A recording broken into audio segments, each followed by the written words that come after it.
I'm 60 with 1.8 million in savings. Can I retire now in Canada? If you're 60 years old and sitting on 1.8 million in savings, you might be asking the big question, can I retire now? Is this enough to call it quits and enjoy the rest of my life without worrying about running out of money? It's a question I often hear from Canadians who've worked hard, saved diligently, and want clarity before making one of the biggest decisions of their lives. Here's the surprising truth. Having 1.8 million doesn't automatically mean you're ready to retire. Without the right plan, even a portfolio of this size can get eaten up by taxes, market downturns, inflation, and something we call longevity risk, outliving your money. On the flip side, I've seen Canadians retire confidently with less than this because they had a smart withdrawal and income strategy in place. So before you hand in that retirement letter, let's break down what 1.8 million really means in Canada and how far it can take you and what you need to do to make it work for your retirement. Hi, I'm Alex Kellerman, certified financial planner with IG Wealth Management. In this video, we'll explore whether 1.8 million at age 60 is enough to retire in Canada. I'll show you the common mistakes I see, how far that money can actually stretch, and a strategy to help you turn your savings into a reliable, tax-efficient income stream. Part 1, why 1.8 million isn't the full story. Many Canadians believe there's a magic number for retirement, a single milestone where you can breathe easy and say, once I hit this, I'm safe. For decades, the media has tossed around numbers like 1 million or 2 million as benchmarks for financial security. So when you see 1.8 million on your statement, it's natural to feel like you've arrived. I've done it.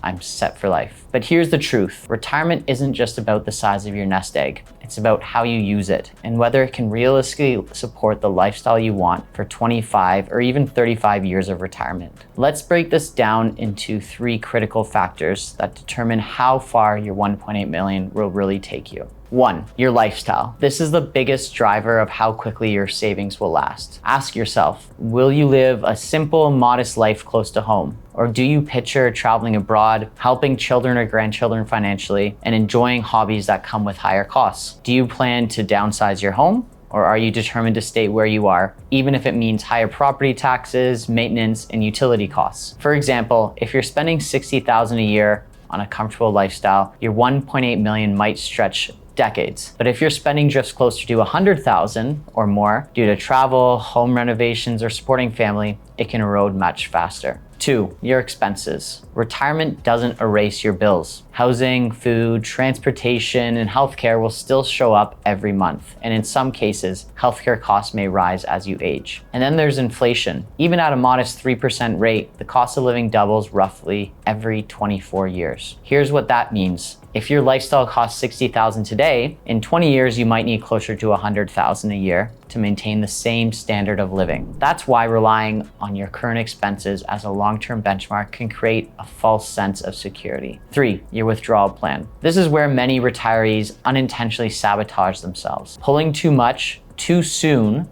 can drain your portfolio faster than expected, especially during market downturns. But even pulling from the wrong account at the wrong time can have major consequences. You could trigger unnecessary taxes that eat into your savings. You might push your income above the old age security clawback threshold, reducing or eliminating benefits you assumed you'd receive. Without a tax-efficient withdrawal strategy, 1.8 million can shrink much faster than you'd expect. The bottom line, on paper, 1.8 million sounds like a lot, but without a plan for how to manage spending, adjust for inflation, and withdraw your money wisely, it can feel surprisingly small in practice. This is why the number itself isn't the whole story. What matters is the strategy behind it. Part 2, real numbers, real risks. Let's break this down. Imagine your 1.8 million is split like this. RRSPs, 1.2 million, TFSAs, 150,000, non-registered investments, 450,000. If you withdraw 4% annually from your portfolio, that gives you 72,000 per year before taxes. Now add CPP and OAS. If you take CPP at 60, you might receive about 9,000 per year. This is reduced though for starting early. At 65, OAS could add another 8,000 per year. That brings your total gross income to around 89 to 90,000 annually. It sounds solid, but here's where challenges creep in. Taxes. Withdrawals from your RSP are fully taxable. If you're not careful, you could push yourself into a higher tax bracket. OAS clawbacks. If your income crosses roughly 90,000, you'll start losing OAS benefits. Inflation. At just 3% inflation, your spending power could drop by nearly 50% over 25 years. Longevity risk. If you live to 95, That's 35 years of withdrawals. A portfolio of 1.8 million is a fantastic starting point, but without the right plan, these risks could erode your hard work faster than you expect. Part 3, the strategy that works. So how do you make 1.8 million work for you? Step 1, map your lifestyle costs. Start with fixed expenses, housing, utilities, groceries, healthcare.